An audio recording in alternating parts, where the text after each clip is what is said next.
The church is too occupied, even preoccupied with itself. I think most evangelical churches in America are somewhat unaware of 3,100 people groups who've never heard of Christ.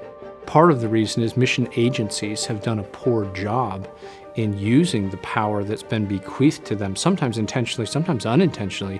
And so churches have really gotten turned off to missions through some misuse of that authority.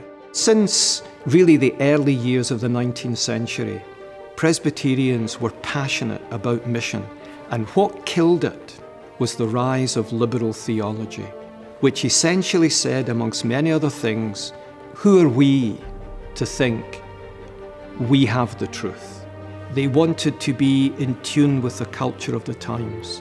They wanted to be relevant, and it's great to be relevant, but when that means you abandon the supernatural gospel of the grace of God in Jesus Christ, you're abandoning truth for error. And so throughout the 20th century, by and large, Presbyterianism abandoned meaningful gospel global mission. Liberalism kills mission. What are we here for? What really matters in our lives? Is there such a thing as heaven and hell?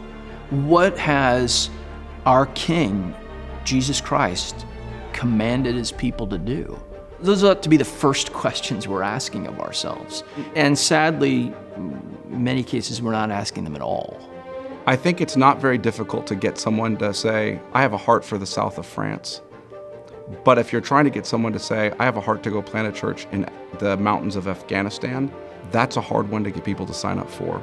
There are certainly many godly men who are taking their families overseas and doing the work that God's called us to do. But considering what we've been given, there are far too few. We do not love the Lord as we ought to love him. If we loved the Lord as we ought to love him, our hearts would be more aligned to his heart. Everything in our culture presses us to think selfishly, to think in terms of material well-being, to think very little about eternal matters. And that, sadly, is as much a part of our church culture as it is a part of our broader culture. The church needs to free itself from self-absorption, become more God-absorbed, and then we might become more missionary-minded.